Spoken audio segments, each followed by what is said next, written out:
دیں گے، لیکن اللہ کا شکر ہے آپ ساتھ دے رہے ہیں۔ آپ کا جلسہ بالکل کنارے لگ رہا ہے، دھیان سے سنیے گا، خوبصورت مطالعہ آپ کی خدمت میں آ رہا۔ تکبیر ہو رہی ہے، نبی صلی اللہ علیہ وسلم آئے نماز پڑھانے کے لیے، تکبیر ختم ہو گئی، واپس اپنے کمرے آ گئے، نماز شروع نہیں کیا۔ اس کے بعد واپس آئے، جب نماز ختم ہو گئی تو صحابہ نے پوچھا یا رسول اللہ بات کیا ہے؟ ادھر تکبیر ہوئی اور آپ نے نماز نہیں پڑھائی، گھر واپس چلے گئے، وہاں سے واپس آ کر کے آپ نے دوبارہ نماز پڑھائی۔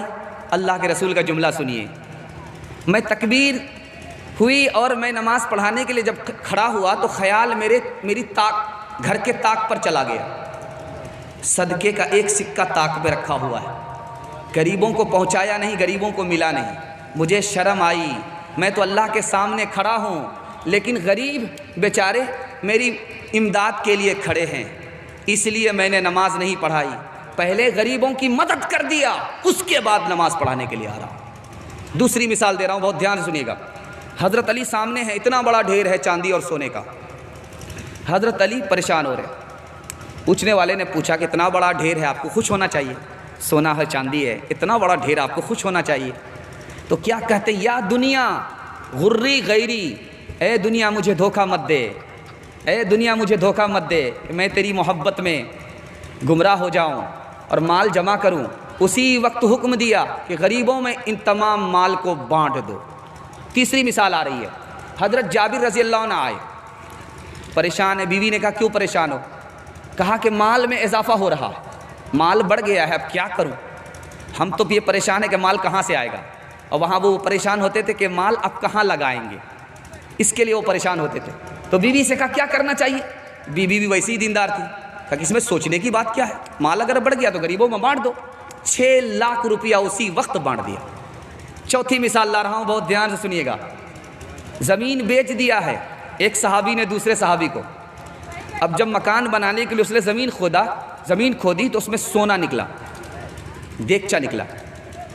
اب یہ خریدنے والا کہہ رہا ہے کہ یہ دیگچا تمہارا، میں نے زمین خریدی، دیگچا نہیں خریدا۔ اب وہ کہہ رہا میں دیگچا لے نہیں سکتا، میرے لیے حرام ہے، میں نے زمین بھی دے دیا، زمین کے اندر جتنا بھی خزانہ تھا سب دے دیا۔ اب عدالت میں معاملہ ہو گیا، وہ مال رکھنے کے لیے تیار نہیں، یہ لینے کے لیے تیار نہیں۔ حضرت عمر کا دور ہے، حضرت عمر نے فیصلہ کیا کہ تمہاری بیٹی ہے، کہاں بیٹی ہے؟ کہا تم کو بیٹا ہے، کہاں بیٹا ہے؟ کہا نکاح کر دو اور یہ مال دونوں کو ہدیے میں دے دو۔ آخری مثال دے رہا، امام ابو حنیفہ رحمۃ اللہ علیہ نے ایک آدمی کو قرضہ دیا، وہ آدمی سامنے آتا تھا، نظر چرا کر کے بھاگ جاتا تھا، آدمی سامنا نہیں کرتا تھا، نظر بچا کر کے بھاگ جاتا تھا۔ حضرت امام ابو حنیفہ نے اس کو پکڑا، کہا تم مجھ سے بھاگتے کیوں؟ کہا کہ حضور میں نے آپ سے قرضہ تو لے لیا ہے، لیکن پیسہ ہاتھ پر ہے نہیں، آپ کو کہاں سے دوں؟ کہا کہ یہ مال بھی عجیب چیز ہے، تعلق خراب کر دیتا ہے، یہ مال بھی عجیب چیز ہے، یہ تعلق خراب کر دیتا ہے، چلو اگر تمہارے ہاتھ پر پیسہ نہیں تو میں معاف کرتا ہوں، لیکن آگے تعلق خراب مت کرنا۔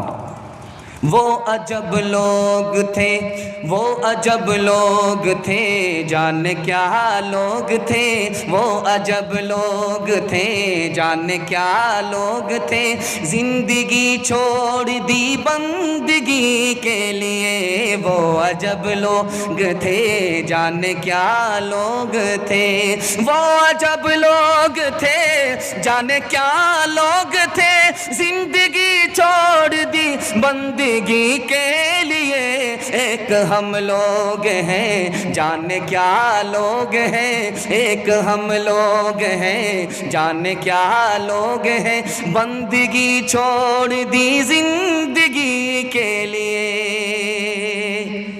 غریبوں سے محبت کریں گے، غریبوں کی مدد کریں گے، ہاتھ اٹھائیے انشاءاللہ۔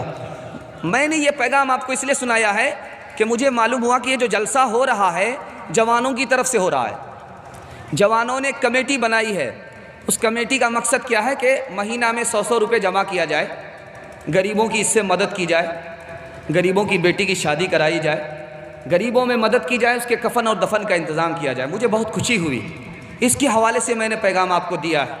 مفتی سہراب صاحب دامت برکاتہم امارت شریعہ والے ہر جلسے میں یہ پیغام دیتے تھے کہ بھائی کمیٹی بناؤ، کمیٹی بناؤ، کمیٹی بناؤ، اور گاؤں کے گاؤں کی لوگوں کی مدد کے لیے کھڑے ہو جاؤ۔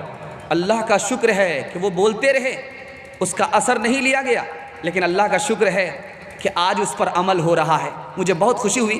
ان جوانوں کے واسطے دعا کیجیے، اللہ ان کی عمر میں خوب خوب برکت عطا فرمائے، ان کو دین کا حافظ، دین کا محافظ بنائے۔ سیرت کے حوالے سے ایک خوبصورت مطالعہ آپ کی خدمت میں لا رہا ہوں، سننے کے لیے آپ لوگ تیار ہیں؟ دونوں ہاتھ اٹھائیے انشاءاللہ۔ بیوی سے پوچھ کر کے داڑھی رکھیں گے، ہاتھ اٹھائیے انشاءاللہ۔ دھیان دیجیے کہ سیرت کے حوالے سے پیغام آ رہا ہے، بہت خوبصورت مطالعہ تیزی کے ساتھ لے کر کے آ رہا ہوں، دھیان دیجیے گا۔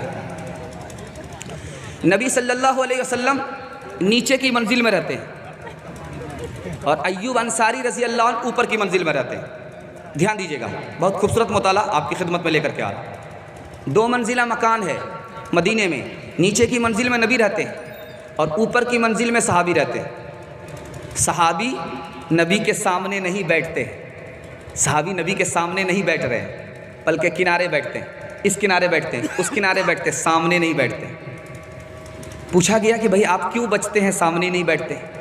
کہا کہ نبی سے میں برابری نہیں کر سکتا، نبی تو آقا ہے، میں غلام ہوں، کیسے برابری کروں، اور برابری میں بیٹھوں یہ بے ادبی ہے۔ دوسری مثال لا رہا ہوں، دھیان سے سنیے گا۔ اللہ کے رسول نے حضرت علی سے کہا کہ رسول اللہ کو مٹا دو، رسول اللہ کے لفظ کو مٹا دو، تو حضرت علی جوش میں آئے، میں رسول اللہ کے لیے مٹ تو سکتا ہوں، رسول اللہ کے لفظ کو مٹا نہیں سکتا۔ تیسری مثال آ رہی ہے، دھیان سے سنیے گا۔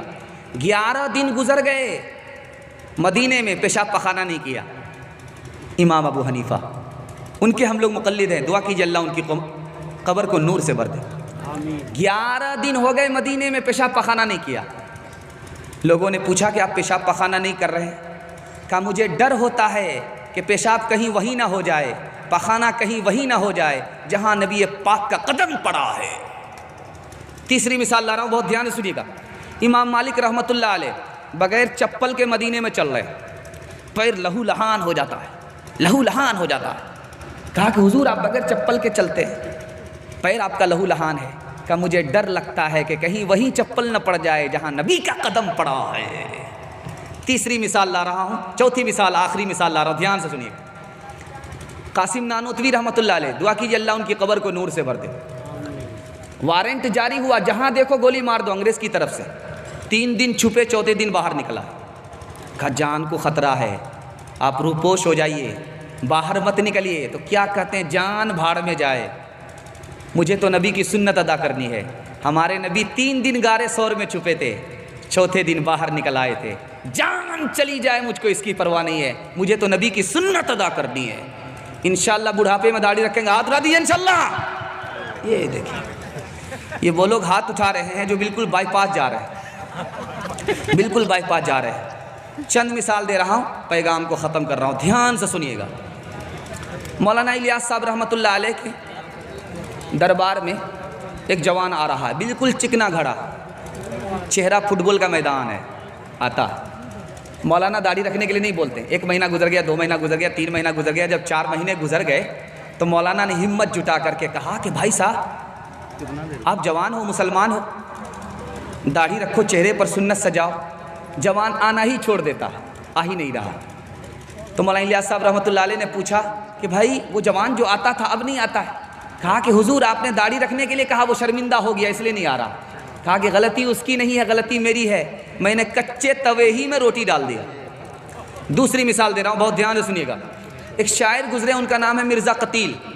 مرزا قتیل بہت بڑے شاعر تھے، نبی کی نعت پڑھتے تھے، داڑھی بناتے تھے۔ نبی کی نعت پڑھ رہے ہیں، داڑھی بنا رہے ہیں۔ ایک مداح ان کا آ گیا، کہا شاعر صاحب آپ نبی کی نعت پڑھتے ہو اور داڑھی کٹاتے ہو، نبی کی نعت پڑھتے ہو، داڑھی کٹاتے ہو، تو کیا کہتے ہیں؟ چوری بھی سینہ جوری بھی، داڑھی کٹاتا ہوں، کسی کا دل نہیں توڑتا۔ کہا دل نہیں ٹوٹ رہا، نبی کا دل ٹوٹ رہا ہے۔ ہاتھ چوم لیا، آج تم نے میری آنکھ سے پٹی ہٹا دی، اللہ جزائے خیر دے، آج کے بعد کبھی داڑھی نہیں بناؤں گا۔ تیسری مثال لا رہا ہوں، دھیان سے سنیے گا۔ سید احمد شہید رحمۃ اللہ علیہ کے پاس ایک آدمی آیا، کہا کہ اب خواہ کے لیے کہتے ہیں کہ داڑھی رکھنا سنت ہے، میں کہتا ہوں داڑھی رکھنا سنت نہیں ہے، مضبوط دلیل میرے پاس ہے۔ اب حضرت کے کان کھڑے ہو گئے، یہ کون عالم ہے، اس کے پاس دلیل کیا ہے؟ کہا کہ دلیل بتاؤ۔